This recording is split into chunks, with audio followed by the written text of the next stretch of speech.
Now the embargoes have been lifted, there are no more leaks to decipher. This is the Google Pixel Watch. And at roughly half the price of an Apple Watch, it poses a really interesting question that I and the internet keep asking. How does it compare to the Apple Watch? Now, I'm sure you heard all of the specs before, so what has it really been like to wear one of these for the past week? And does the Pixel Watch fall short on any of them? So let's answer the question that I've seen most to begin with, battery life. Now, what does all-day battery life actually mean? Well, in my experience with this watch, all-day battery life is a full 24-hour battery life, and actually just a little bit more than this. And more impressively, that full 24 and a bit hour battery life includes a 30-minute workout and with all the features enabled on this watch. And that's things like always on battery life, the brightness cranked up, Bluetooth, LTE switched on, and I actually moved my Apple Watch eSIM over to my Pixel Watch. Plus all of the health sensors, basically all of the settings that tell you that they're going to affect the battery life, all of them are switched on, and I'm still getting over a day of battery life, and that's not even with the battery saver mode enabled. With one exception though, which is LTE. So if you are thinking like, great, now I can just leave my phone at home and just wear my watch, there's a slight problem, and it's one that I've seen before on the Apple Watch that is kind of slowly getting better over time. Now, if you go out and leave your phone behind, LTE will kill your battery pretty damn quickly. Like, for example, my battery was at 50% at 5 p.m. when switching to LTE. 3 hours later, it was at 6%. So that means that on LTE only, you have roughly just about 6 hours of battery life. Now, when I first got my Apple Watch that could do that, the first time I left my phone at home by mistake, I went to work and I kind of said, hey, don't worry about it, you've got the new Apple Watch. And then the battery died before lunch. So it's not unique to the Pixel Watch, that's for sure, but it's still worth mentioning. Now, for the majority of people who wear it through the day, and especially those who take it off when they sleep, it's going to be more than enough for what you need. It's certainly no battery king like the likes of the Apple Watch Ultra or even the Galaxy Watch 5 as well. But for those of you who want to use this to track your sleep, it will also comfortably get you through the night. To show an example of how that affects your battery drain with sleeping, by the way, so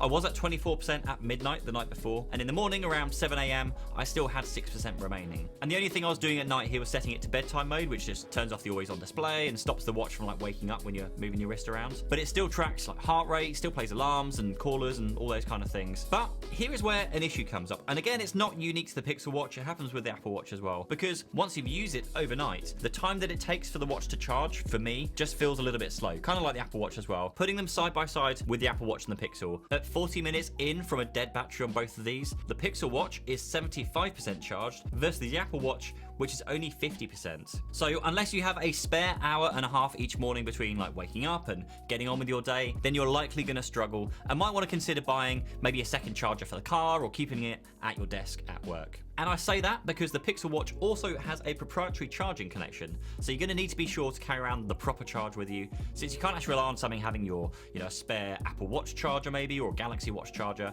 that you might have at your work. But as far as sleep tracking goes with the Apple Watch, I'm actually using the large Apple Watch here, even though I told myself I'd always buy the smaller Apple Watch next time. So this maybe is a bit of an unfair comparison, but I definitely find the size and shape of the Pixel Watch much more comfortable to wear and definitely to sleep with. Now, in terms of the actual stats, the Pixel Watch is reporting pretty similar sleeping stats to the Apple Watch. Also comparing that to my Oura Ring and my Whoop strap, both kind of things I've been testing out for a while now. So yeah, as far as battery life and sleep tracking goes, it's all good here with the Pixel Watch.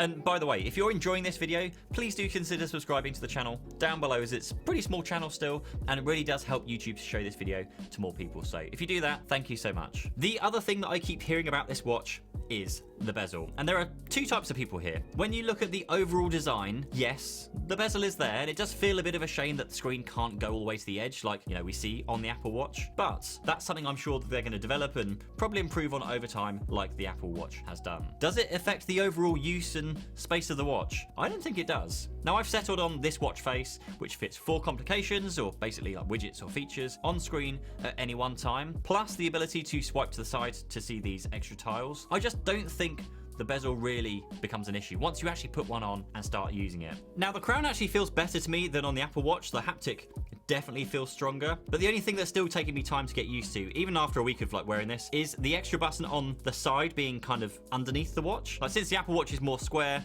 the button is directly on the side, but with the Pixel being a bit more rounded, the only place they can really put the button is to tuck it away underneath, on the back part of the watch. So unlike the digital crown, you'll have to find yourself getting used to reaching a little bit further back to push that button. Now, hopefully that's something that becomes a bit more of a habit the more I use it, but for now it does feel a little bit awkward. Let's talk fitness now, because what is a smartwatch without some decent fitness tracking to go with it? And with the Pixel, we have a bit of a transition happening. Now, this being their first Pixel watch, and this is kind of the first combination of a Fitbit and Google come together with their first like co-branded or co-integrated device. Now, what this means for Google Fit, I don't really honestly know. But in terms of the software, you'll need to have both the Google Pixel Watch app installed and the Fitbit app installed. We've got all of the usual fitness activities on the watch, things like running, swimming, cycling. Now, there isn't as much of a choice as Apple on the Apple Watch, but again, that's something that might come in time, and for a first device, it's still a pretty good start. Where it does lack, at least for now, is showing you data whilst exercising, with only one particular example that I can find. Take a swim, for example. When you start a swim, the only data you see is the timer. There's literally nothing else. There's no lap counter, there's no heart rate,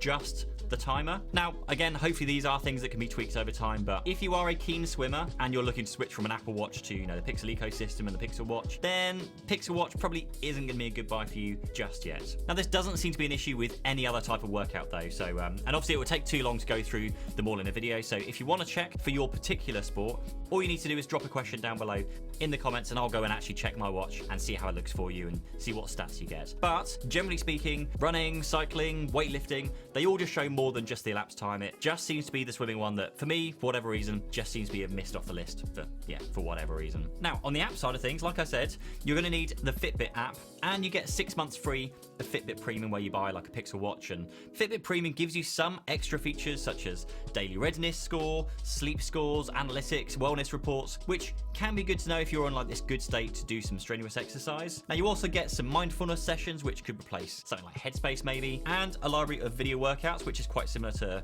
Apple Fitness or even the Fit app that I've been using quite lately. Now, I would say for most people who just use the watch and maybe go to the gym a few times a week, the free Fitbit is more than enough to track your health, so you don't feel like you have to subscribe to Fitbit Premium to actually get the most out of this watch. Here in the UK, I have a health insurance policy from Vitality, and the Fitbit integration with that works really, really well. No issues there at all. And as long as I keep fit each week, Vitality actually gives me a free Apple Watch, a discount on Samsung, free cinema tickets, free Amazon Prime, and just a whole load more of other discounts. So a bit of a shameless plug here, but if you sign up down below using my link, then you'll get £100 for doing so. One more piece of good news also, when going for a run with just the watch and no phone, you can indeed connect your Pixel Buds to the watch directly and listen to music offline. Now, I did this with Spotify through the app, though it felt a bit clunky whilst testing it, but I imagine that's something that's going to be worked on pretty quickly. Now, there is 32 gig of onboard storage, so there's plenty to cover your workout session, and you can even stream directly over the internet via just the watch if you've got the LTE enabled, though of course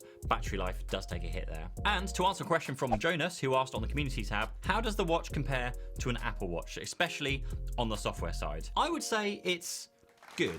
Like, it doesn't feel as polished as an Apple Watch, which might be a bit unfair considering that's like the 8th generation versus the 1st generation. But in terms of the actual controls, it's all very familiar. They're practically identical to each other in terms of how you use them. But there are still some ways in which I feel the Apple Watch still takes the lead. But again, let me remind you that this is double the price of this. For me, and the Apple Watch interface, swiping up to get to the shortcuts to do things like mute and lock the screen and ping your phone, they're just much bigger, much easier to tap versus the smaller and kind of easier to accidentally push the wrong one on the Pixel. Now, the responsiveness is something that I always come up against with Android watches, and the Google Watch is one of the better ones that I've seen out there, but I actually found it slightly less responsive than Galaxy Watch 5 Pro. Now, there are just moments where the interface doesn't look as smooth, it pauses for a split second, and animations like when you scroll through a list of notifications on the Apple Watch and it does this little jiggly little bounce when it hits the end. The Pixel Watch just doesn't do that. It kind of misses the little kind of bits of refinement, like the minor attention to detail that, in my opinion, really makes the Apple Watch shine. So I still think Apple takes the win in the software department, but for a 1st generation Pixel Watch and for half the price, I'm actually very, very impressed.